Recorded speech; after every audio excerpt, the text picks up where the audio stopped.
Casey here, and today we're going to be talking about how to use a self-managed super fund to purchase an investment property.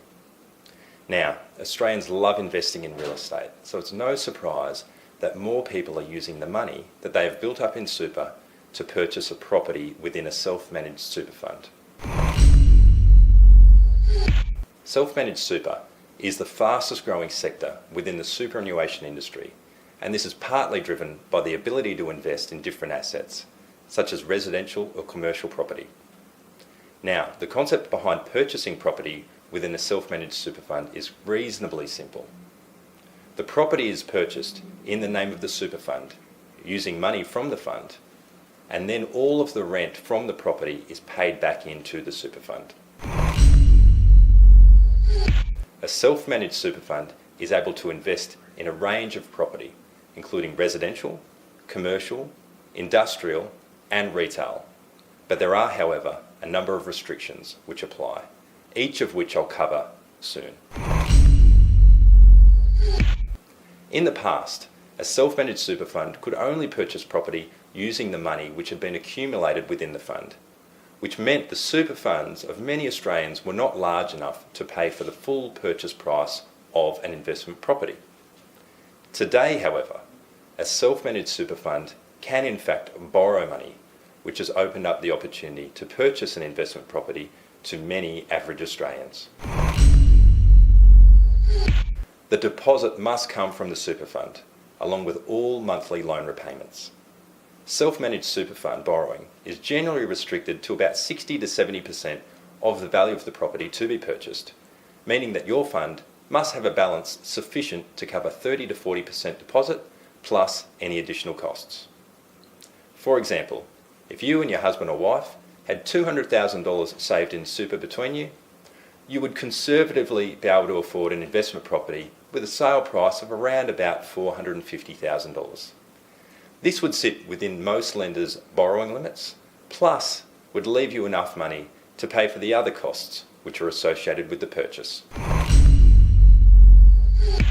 It's also a good idea to ensure that you have a healthy cash buffer within the fund to cover for any unexpected costs. All loan repayments must be made by the fund. So if the rental income is not sufficient to cover the repayments, you will need to make additional contributions to your super fund or have a balance sufficient to cover the repayments on an ongoing basis.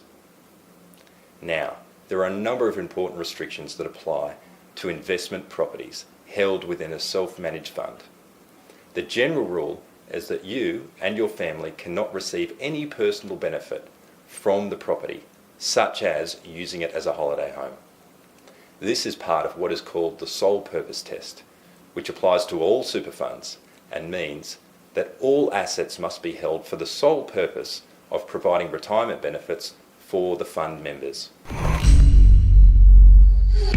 A self-managed super fund can purchase a property to be rented out to others as a holiday home. However, if you or your family decide to stay in the property for any length of time, it would no longer meet the sole purpose test, which would have dire consequences for the fund and the trustees of the fund.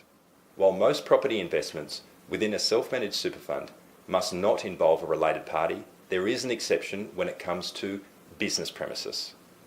A business owner can purchase their own business premises within their self-managed super fund, providing they pay full market value for the purchase price, plus the ongoing rent. Rent is paid from your business to your super fund under standard commercial terms. For example, let's take a self-employed dentist whose business currently owns the premises that the business operates from.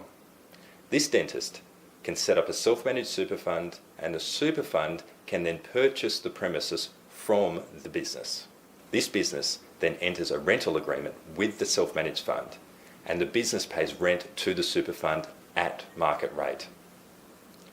This strategy also works if the business currently does not own the business premises and you are purchasing from an external third party. This is a popular option for business owners seeking more security over their business premises. However, be warned, there are serious penalties for getting your property investments wrong within a self-managed super fund.